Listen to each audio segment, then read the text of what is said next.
Hello, everyone, and welcome to this panel discussion, Surviving the Las Vegas Storm Drains. For this panel, we're talking with two people who spent years living in the camps inside the Las Vegas flood channels. In order to understand the issue of homelessness better, we'll hear their stories about how they ended up living in the tunnels, what day-to-day life was like, and how they got out of homelessness. Their stories and the experiences of dozens of other people are shared in their own voices in Dark Days, Bright Nights, Surviving the Las Vegas Storm Drains, which comes out next month from Central Recovery Press and was written by Matthew O'Brien. So let's just start with some introductions. Here we have Matthew O'Brien. He's a writer, editor, and teacher who lived in Las Vegas for 20 years and is currently based in San Salvador, El Salvador. His latest book, Dark Days, Bright Nights, Surviving the Las Vegas Storm Drains, shares the harrowing tales of people who lived in Vegas flood channels and made it out and turned their lives around. He's also the author of Beneath the Neon, Life and Death in the Tunnels of Las Vegas, and My Week at the Blue Angel, and other stories from the storm drains, strip clubs, and trailer parks of Las Vegas. Matt has taught at the University of Nevada, Las Vegas, and Escuela Americana in San Salvador, and is the founder of Shine a Light, a program that provides housing, counseling, and other services to people living in the drains. For more information on Matt and his work, please visit beneaththeneon.com. Matt, how are you? Thanks, Dan. Appreciate it. Good to see you. Sure. Okay, so we also have Paul Vautrinot. He was born and raised in Las Vegas. He attended Las Vegas Academy of the Arts and graduated in 2005. Paul has been a person in long-term recovery since 2014 after having been addicted to heroin and methamphetamines for nearly a decade. He is a graduate of the ABC Drug Court program based in Henderson, Nevada, and currently sits on the alumni group's board as vice president. Paul is currently employed with Freedom House as the program director, as well as the housing director for Crossroads of Southern Nevada. He serves as the program director for Shine a Light and currently sits on the board of directors for There Is No Hero in Heroin. How's it going, Paul? I'm doing well. How are you? I'm doing great. We also have Beth Brower. Is Beth still here? I don't see her. She got disconnected, but let's keep going and hopefully she'll get back on soon. So Beth Brower was born in Denver, Colorado and raised in western Nebraska. After graduating from high school and college, she settled in Texas for 20 years before moving to Las Vegas. Beth is a woman in long-term recovery since 2009 after being addicted to pills and alcohol for 25 years. Beth has returned to teaching and tutoring. She obtained her registered behavior technician certification and also spent years teaching children on the autism spectrum. Beth is currently the distance learning tutor for APG in Las Vegas. Beth is also involved in volunteer work for Shine a Light. I am the moderator of this event. I served as a senior editor for Central Recovery Press, which is a publisher based in Las Vegas that specializes in memoirs and self-help books about addiction recovery and other behavioral health issues. So I had the honor of working with Matt as the editor of Dark Days, Bright Nights. I've also written a number of articles about homelessness in Las Vegas for the Guardian newspaper. I went down to the tunnels a couple times for those stories, and I also earned a master's in creative writing at UNLV and served as the managing editor of Witness magazine, which is how I got to know Matt. We attended grad school together and have been friends since. So Matt, let's talk about the project itself for a few minutes. So you published your first book about homeless camps in the storm drains of Las Vegas in 2007. Why did you decide to revisit this topic over a decade later? Yeah, my first book was titled Beneath the Neon. It involved me going down into these tunnels really for the first time with a flashlight, a tape recorder, and a first-person adventure story. And I interviewed a lot of the homeless people that I discovered down there. I went on to found Shine a Light, a program that helps the people in the tunnels get housed and get off the drugs. And so I kept in touch with a lot of people who I had met in the tunnels, and we would get coffee occasionally. We would, message on Facebook, and the stories they were sharing with me were just really incredible. Even post their life in the tunnels or before that life, they would talk about their childhood or their education or how they got out of the tunnels. The struggles, recovery, and the stories really stayed with me. They really struck me as important stories. Beneath the Neon was largely kind of a dark book, literally and figuratively. And I wanted to kind of finish that tale by sharing these incredible stories. Not only were the stories incredible to me, these people were amazing storytellers. They had a great way of telling a story, and it actually made me think if there's a connection between being homeless and being a good storyteller. I was that blown away by what they had to say. Well, that's interesting because you kind of structured this book as an oral history, right? So you have, I think, 30-something people interviewed for the book, and you really, their voices really come through. How did you decide to format it that way? It was a challenge because there are actually hundreds of people that have made it out of these tunnels, but I focused on 36 people. I was going for diversity in kind of backgrounds, age, male, female, what drugs they were addicted to. I was going for variety there, but I had 36 people who I felt gave us that diversity and those incredible stories, but it was still the problem of how do you share all these great stories? I thought about doing monologues, focusing on each individual story, but 36 of those would have been a bit much. So I ultimately decided on an oral account, and I grouped it by each chapter is the same question or the same heading. For instance, one of the first chapters is titled "Earliest Memory," where I simply asked these people, "What's your earliest memory?" And then they went from there with some very unique and interesting responses. So you can see my goal wasn't just to capture their life as homeless people, but to really go back to their early years, learn about them. We cover homelessness in the tunnels and what that life was like. But then I wanted to pick up on the recovery end of it as well, to try to show a complete story, not individually from these people, but as a tapestry of sorts, a complete story of homelessness and recovery. Yeah, I think it really worked. And so why don't we get to those stories? Oh, welcome back, Beth. Hey, Beth. She might be frozen a little bit. So Paul, like Matt was saying, he sort of sectioned the book according to different sort of context. So would you mind talking a little bit about that? In the book, your name is Shaggy, which was your street name, right? Yeah. Can you tell us actually first how come you were called Shaggy? Yeah, so actually in high school I did some clown stuff like juggling and actual white face clowning. We used to call ourselves the Clowns, and we lived in a place called the Clown House, and my clown name was Scrappy, like Scrappy-Doo from Scooby-Doo. And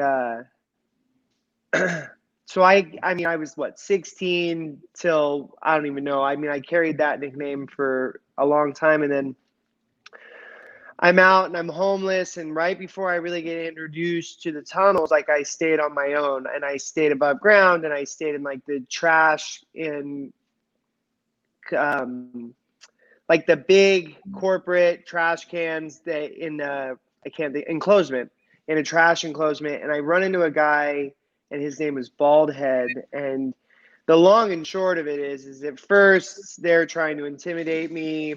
I pass their tests. They invite me to go down to the tunnels with them, and they ask me, "Oh, what's your name?" And I said, Scrappy. And Baldy, he talks like the guy from King of the Hill, where it's one long sentence and all the words are meshed together, and he introduces me, and what everybody heard was Shaggy.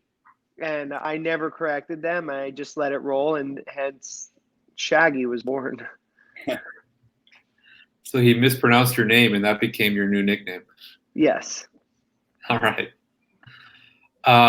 Beth, are you there now? Beth, can you hear me? It doesn't sound like she can. So one of the first sections is about childhood. So one of the things we learn in the book is how much people's childhoods influence or cause like a trajectory that ends up influencing how they became homeless. Paul, was that the case in yours? You know, I've never really put a lot of thought into cause and effect when it comes to my childhood. I mean, I've experienced something unique for sure. My mother was addicted to drugs and alcohol when I was growing up.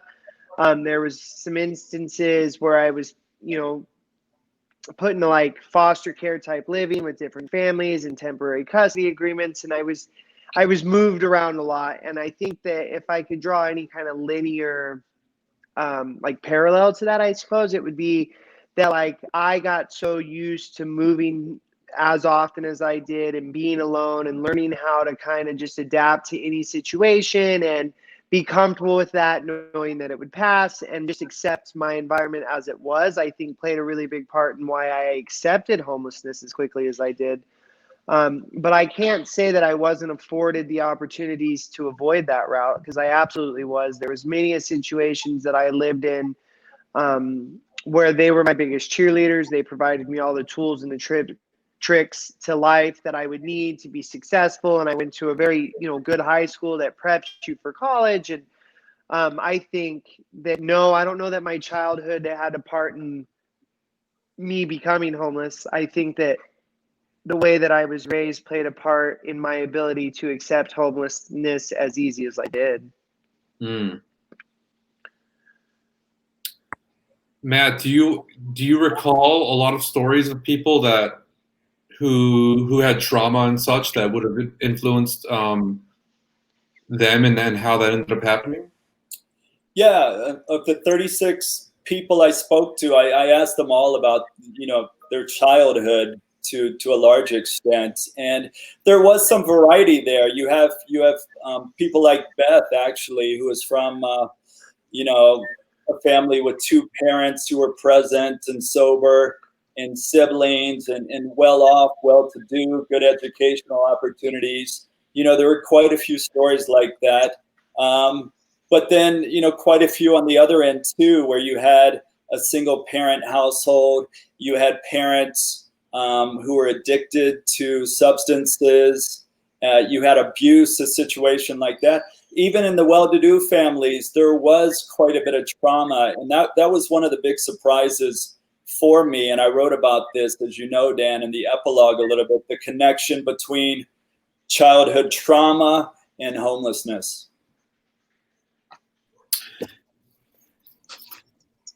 Hey, Beth, are you on your phone now? I am. Sorry about that. It's okay. So we were just talking a little bit about childhood and how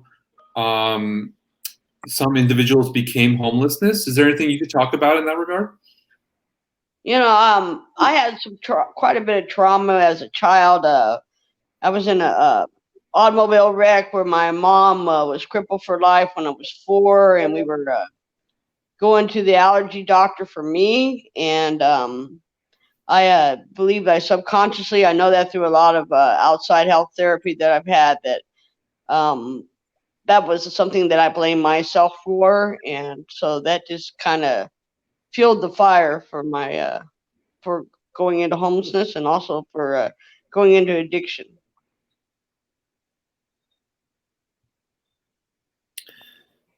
Yeah, it's sad. I think that a lot of people, you know, don't understand how much people are surviving and overcoming things when they end up homeless. It's a very pervasive issue in Las Vegas. I think you can see homelessness throughout the city, but the tunnels are not necessarily obvious to anyone who's walking around. They can sometimes be hidden behind, you know, lots and stuff. And can either of you talk about discovering these storm drains and how you ended up finding these camps? Um, there was always the mythology of the tunnels when you're homeless, when you're using out here, and like when you kind of cross over into that world, that lifestyle of substance abuse.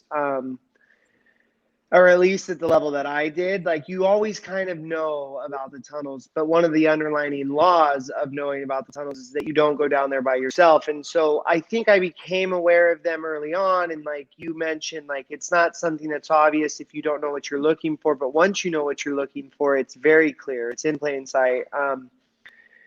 For me, though, finding the tunnels was simply being introduced down to that set of tunnels that I was introduced down into, and being welcomed into the subculture and being shown around and told the rules and the expectations of what it means to coexist with them, which then opened the door to knowing now I had, I want to say a privilege, but the right, I was welcomed in to be able to explore that world. How about you, Beth? What was it like the first time you went down there, and how did you find out about them? Well, I found out from the tunnels really, really quick when I was on the streets. I was only on the streets for a few days. I just been walked out on my 16th rehab. Came home to nothing. Some guy told me I couldn't stay in the park the way I was looking. I was only partly dressed, and helped me out. And he said, "Come here, I'll show you someplace you can go where you'll be okay." And I was introduced to tunnels. I had not ever heard of them before. And I went down with him, and that was how I was introduced to them. Was it scary walking into those dark tunnels? Yeah, I thought I was going down there to probably lose my life. I thought I was going down there. I didn't know what he was going to do, and yeah, it was a pretty rough time. Yes, it was. And to the contrary, for me, I was excited. Like I walked in and there's mattresses and there's bonfires and dressers and I was like, oh my God, I have arrived. Like this is it. Like, so I mean, the dichotomy of her and my experience is striking almost. Like I was stoked when that world was introduced to me. And I was scared to death. What about you, Matt? What was it like to discover those drains? Well, my story's been somewhat well documented in my first book and some media coverage of it. I was working at City Life All Weekly newspaper, and I read in the morning paper about a murderer who had used these underground flood channels to evade the police. And that's what gave me the idea to go down in there and follow his trail. No idea that homeless people would be down in there. There was not common knowledge at the time. I thought maybe we'd find some ironic debris, some graffiti, maybe walk under some cool landmarks, but I could have never envisioned the world that was down there being there. So what about this? Paul, can you tell us like how long you lived down there, and did you have any fond memories of that time? I've kind of started to refrain from telling people how long I lived down there because I don't know what the truth is anymore. Like it's so convoluted. Like when did I really find it? How long was I really down there? And I mean, I know it was at least 2 years. I used to say 3, and then like I went down there myself and I saw like this writing that I wrote on the wall, and that was real shortly after I went down there. And it couldn't have been 3 due to the date stamp that I put on the tunnel, right? And so like what I realized is like my reference of time is super convoluted. Like I don't really remember, but I know I was down there for several years. And absolutely, I have great memories. And what's funny, in retrospect, some of the worst moments that I spent down there have become some of my best memories of being down there. There's a couple moments, well, one specifically where I left something in the tunnel that I desperately needed. Spoiler alert, that was my heroin. And it starts raining, and it starts raining badly. And I'm at the opposite end of the tunnel, and the tunnel that I lived in was super, super long. And it clicks, it dawns on me like, oh my God, my stash is down there. And I end up running against the tide of water coming through. And as I'm running, it's about 1.5 miles. And as I'm running through, the water's getting higher and higher and higher. And in that moment, it's terrifying. In that moment, you really, like it wasn't this great, grand experience. When I look back on it, I think, man, like what an adventure. Like And I remember it like it was like a ninja type thing where like I'm skipping across mattresses and doors and couches and I never hit the water, and like um, this elegant push up the flood drain against this running water. And luckily at the moment I saved my heroin. And but on a different note, like even in real time, I had some good times. I remember we would bonfire and we would sit around the bonfire and we would talk. And there was this sense of camaraderie that had been missing in my life since high school, since like I kind of exited life and took this relationship on with heroin. That was reintroduced back into my life, and being with these guys and sharing these moments. And it was almost like I was re-entering a subculture after having been alone for as many years as I had been prior to discovering the tunnels, that I absolutely relished in. And I think part of the reason it took me so long to convince myself that it was worth staying out was because of those moments. Not really remembering the hard times, the bad times, the things that didn't go well, but only being able to reflect on, but wow, wasn't that a great moment? Or wasn't that friendship or those partnerships, they were better than you'd had in years. And I think that was the illusion that I had set in my mind that kept me out there as long as I was. Wow. Beth, in the book, you are named Half Pint, right? Can you talk a little bit more about your experience living down there? What was rock bottom for you? My rock bottom down there was, well, first of all, when I went down there, the half pint thing came from I stand 4'11" on a good day, so I'm not real tall, and the half pint was something that I went down there just kind of, I don't know, that kind of was my nickname all along, and when I was underground and sometimes when I was above ground. So, you know, my experience down there was I all I did was get loaded. I was down there for only 8.5 months, a lot less time than Paul. And you know, my whole experience was I was miserable. I did things like steal people, you know, sit there and flick a lighter on the side of the tunnel. You know, that was pretty much a bit downtime. When I'm going back for the fourth time to steal from the same guy, because I know that he has just two pills sitting in this little crack in the tunnel. I'm sitting there with a lighter that has no fluid on, and I'm flicking it on the side of the tunnel to try to find these two, just these two pills. And I find the two pills, and he wakes up and he proceeds to you know, they taken nails when I've done that before. They pulled nails off, and then they proceed. I'm just not going to learn my lesson. They hold me down and they take teeth out of my mouth. And, you know, the whole time down there, it was just one miserable experience after another. I did things that, you know, because of my own behavior, because of my own choices. And I got out of there based upon Matt's book, the coverage of his first book. So my parents saw me in the background of a special on him on his book, and came to Vegas and hired a detective and had me kidnapped out of the tunnels, and that's how I got out of the tunnels. That's right. I remember that.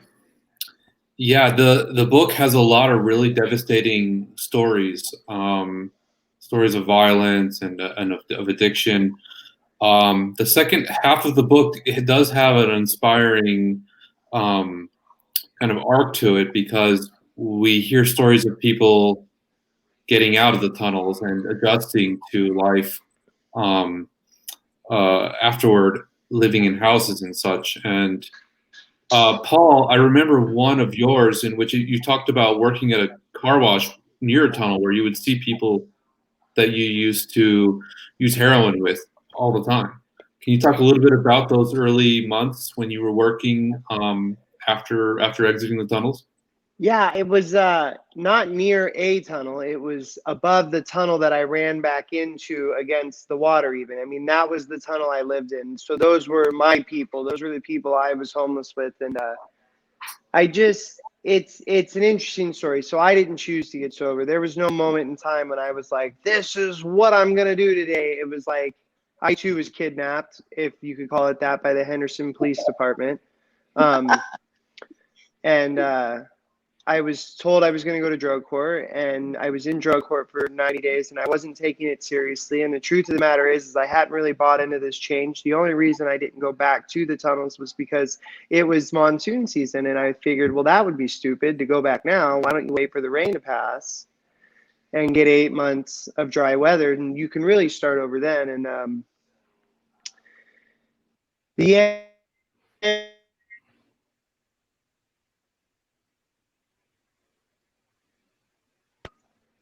Sorry, the end of that 90-day period came up, and I get called into court, and they're like, you need a job. And all I could remember was I wasn't trying to find a job, but they said, if you don't have a job in a week, you're going back to jail. And I thought, well, that would be counterproductive. The whole point was to hang out long enough to go back to the tunnels, not go back to jail. And I remember the car wash above the tunnel that I used to live in. The guy used to tell me, hey, if you ever want to get your shit together, kid, come find me and I'll give you a real job. And I was terrified to do it because I think I was starting to cross this threshold into like, hey, this isn't as bad. This is a little bit comfortable, but I really don't know what I'm doing yet. And but I took the bus right down to the car wash, and I got the job as he had promised. And I was scared. I was scared for the first 2 or 3 months. I used to keep my hat really low to cover my eyes, and I would stand in a certain part of the car wash just to make sure that, like, when I wasn't working, they didn't see me. Or like if I was cleaning a car and they were walking on the sidewalk, which is right at the bays where the cars park,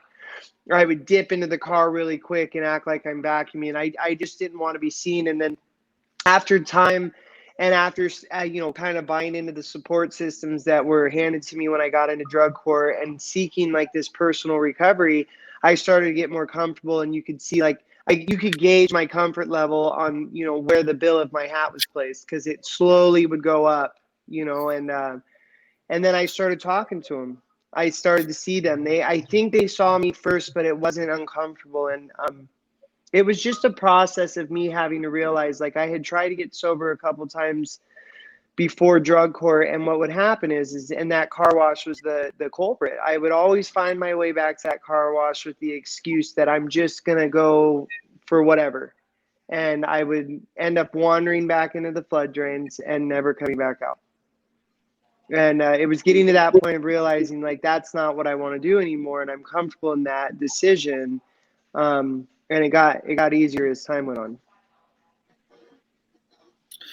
And Beth, you were literally dragged out of the tunnels by a private investigator that your family hired. Is that what you said? You could tell us about that and what it was like when you got out. That'd be interesting. So when I got out, the detectives took me to my parents, who were at a hotel here in town. And I had that moment of clarity, where here was my mom. She was 80 years old, and she's asking me if one more time, won't I, please try to get sober. And I was really sick, physically sick. I was 50 years old, and I had this moment of clarity. I realized just how far down the path I'd gone. My mom, when I told her I'd go to rehab, and then shortly after that, she asked me if I would like to take a shower, and I got in the shower, and the water hitting my back for the first time in 8 months. I just yelled out, just let out a scream, and I at that moment I had just decided that, maybe there is something to live for. Here they are. Maybe I can try this one more time. And I entered my 17th rehab and haven't looked back. Okay. Beth, we might be getting some feedback. Is your laptop still on? If it is, if you could just turn it off or close it. I'm going to pepper in some of the questions that we got on social media for this panel. Matt, Susan asked, what surprised you most about the people you interviewed for this book? Wow. I would have to say it's something we had touched on a little bit earlier in this discussion. The fact that so many of them, whether they came from kind of a full family, well-to-do, good educational background or not, had that childhood trauma of some type of abuse or neglect or parental separation going on. As I learned more about childhood trauma and what that can lead to, I kind of went back through all the interviewees, the 36 of them, and rough out, I would say 33, 34 of them had, not just one instance of childhood trauma, but several in a lot of cases. Interesting. Now, Matt, after you wrote Beneath the Neon, I remember you telling me this, that you were worried that or you were hoping, actually, you were worried the police were going to go and invade these people's lives and arrest them, jail them. And on the upside, you were hopeful that some services would go down and help people get out. And neither of those things occurred. And that's how you ended up starting Shine a Light. Is that right? Can you talk a little bit about that? Because Beth and Paul, I think, also work for Shine a Light. Yeah. When I first went down in the tunnels, actually, that was in 2002 for City Life newspaper. I'm coming up on 20 years of a relationship, so to speak, with the tunnels. I worked for an activist newspaper, but I wasn't so much of an activist myself. I was still into the remain objective as a journalist and tell the story and that kind of thing. But as I became more and more connected to the tunnels, and as you said, when the book came out and not much was really done one way or the other, to the people down there, I decided to just start a little community project called Shine a Light. It started out of the closet in my home. I would keep bottled water and canned food and stuff like that. And when I went down into the tunnels, I would take this stuff with me and give it out to the people. But really what I was there for was to listen to them, be an ear for them, not judge them, be a friend. That's kind of how it started. And then I started collaborating with local nonprofits. Help of Southern Nevada was one of the first to allow me to take their social workers in and offer housing, drug counseling, and other stuff like that. And then fast forward quite a bit, after 20 years in Las Vegas, I moved to Central America to write and teach down here, but I wanted to keep Shine a Light going in some way. And at that point, I had interviewed Paul for the book. It was really impressed by Paul and what he was doing at Freedom House, which is a nonprofit itself. And what happened was Paul ended up taking over Shine a Light for me and making it a program, an official program of Freedom Houses. Yeah, I want to talk a little bit more about these efforts to help people down there, and Freedom House and Paul. Maybe just to wrap up the talk about these individual experiences that Beth and Paul had.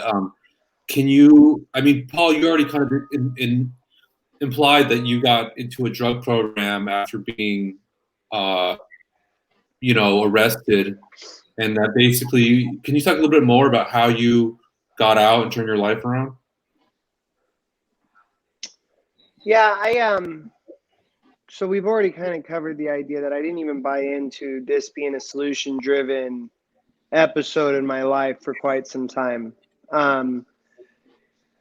But what happened is, in spite of me, not because of me, some people were introduced to my life. The court mandated certain requirements, counseling. One of the most impactful requirements was that I wasn't allowed to get in touch with my family. So I kind of had to learn how to stand on my own, which is not, that was a crutch of mine for years. It's like, I could come back and I can, fall into the arms of these people and guilt them into thinking like, you've never been there for me before. Please help me now. I'm trying to change my life. And they would bite. My grandmother was like one of my biggest advocates, always trying to help. And I wasn't allowed to access any of those resources. And lastly, it was support groups, 12 steps, things that got me involved in the recovery community that they mandated that I go to and I had to show proof of. And I always talk about recovery as a self-esteem building process. Like, you won't be willing to jeopardize your recovery if your self-esteem is higher than it was the day before. And if every day you're trying to achieve that and you kind of keep raising that self-esteem and the belief in yourself, there's less reason to jeopardize the momentum. And I mean, without getting into too much great detail, because I feel like some of that belongs in a whole different conversation, but it was really about buying into the community that was presented to me, and that initially I was spoon-fed, and gaining enough traction in that to where I started to buy in and I started to fit in and I started to really open up and take those tools that they were offering, so that once the drug court umbrella was removed, I had established some type of shelter to replace it to weather the storm. How about you, Beth? You said that you screamed when you first took a shower after getting off the streets. How did you get to the mindset to really turn your life around and get sober? When I went into rehab, I had some people that watched me come in and out for many years, and they really gave me a chance, and the fact made me really believe that the fact that I was still there and still coming back to rehab, that maybe there was something else out there for me, and I I just started to buy into all the program. I heard the same things the first time I went into rehab and the last time. But the last time I was willing to change. I was willing to try some of their ideas, and I just one day led to another day, and look back and oh my goodness, I've been at this for 30 days, and the other thing was as I took my time of getting back out on my own. I went to rehab, and then I went to a 30-day facility after that, and then I went to sober living for 9.5 months after that, and I got a good foundation. And Thank you.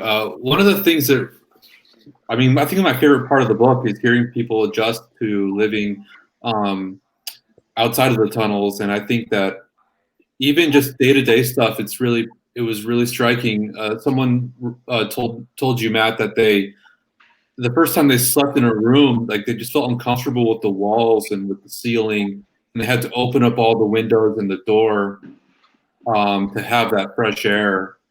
And I don't know, that really stood out to me. Did you, Paul and Beth and Matt, were there other stories like that? Can you guys talk about those first days to adjusting to having a job or living in an apartment? yeah, I still to this day cannot sleep with my bedroom door closed.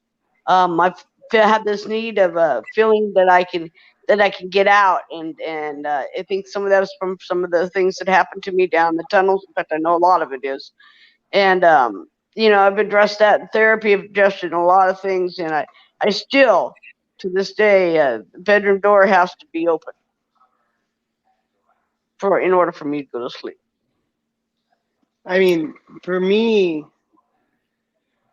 negating the fact that everything was a culture shock, right? I would say that I had wicked anxiety for like the first 6 months when storm clouds would show up, because I was so used to having to respond to it raining. So that was kind of an adjustment, was getting over the idea that like it doesn't matter if it rains today, like it's not going to affect and ruin everything that you've been doing. And then the opposite of Beth is that for years and years and years, I remember like I fell asleep with the TV on, like when I was a kid, and when I before I was homeless, like I had to have background noise, I had to have some kind of lights, I often had to have something to fall asleep going on around me. And then my experience in the tunnels is this pitch black experience every night with no lights and everything's off. And to now I don't like to see light at all. when I'm laying down at night. Like every light in every house, every door, everything has to be shut so that it's pitch black, for me to really feel like in that comfortable space. Yeah, the interesting thing about that chapter to me was the question, Dan, you might recall, was what's the biggest challenge of recovery, getting out of the tunnels and getting back to a normal life? And all 36 people had almost different answers. There are clearly a lot of challenges to making that kind of transition.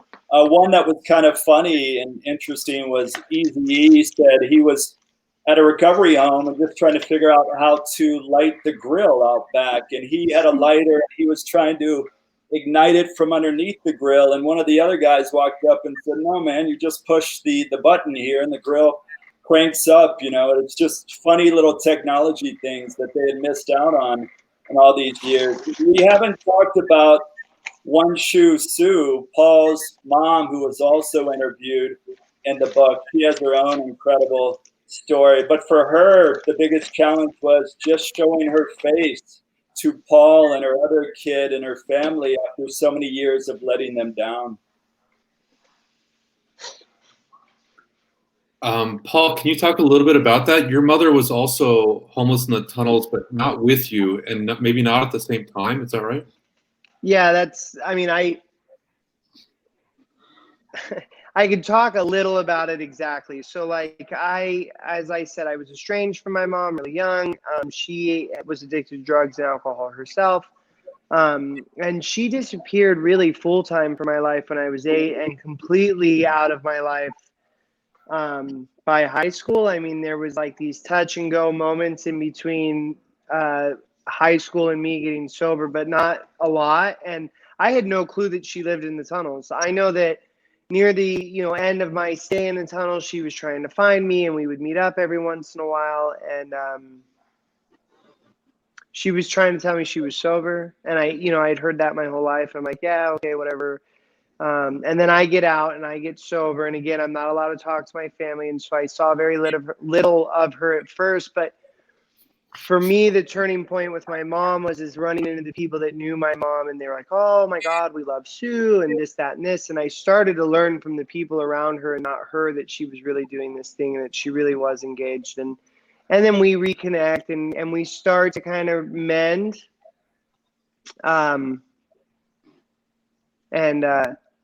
The stories start coming out, and I'm going to be completely transparent and tell you that I didn't even know that she lived in the tunnels until she was doing the interview with Matt after me. And I was like, wait, you stayed in the tunnels too? I mean, these are all like, my mom and I had to get to know each other. I ended up moving out full time when I was 8 years old. And I got to learn a lot about that as well. And so like, it's kind of interesting, the parallels between our two stories. But I didn't know, and then the tunnels that she lived in were completely off the beaten path from the tunnels that I lived in. And now we currently, when we do Shine a Light, like it's, we're going to go to Paul's tunnel or Sue's tunnel. Like now they're dubbed by their names when we go out and do outreach. So that's probably the most nostalgic thing, not even nostalgic, but like emotional thing for me is when like I get assigned Sue's tunnel. And I go down there and I kind of get to see where my mom was for the amount of time that she was down there. And that's more spiritual to me than hearing the story, is to actually have boots on the ground and realize like the mission of me being here is completely opposite, and we're both clean and doing well. Thanks, Paul. We'll just have a couple more questions, and then we could have some final thoughts from each of you. Beth, there was someone named Shannon that asked, what is one thing you wish people would say to someone who has been in your situation when they first meet them? So there's hope. There's a second chance at life. There's a way to come out of the tunnels. There's all sorts of resources. Shine a Light is there for you. That's our message is to establish a relationship with these people so that they'll eventually say, hey, I need help, I'm on out. And that's the message, is that you're never too far down, regardless of where you're at, to reach out a hand, and there's a hand there to hold you and to pull you up out of that. And there is a solution. There is a solution.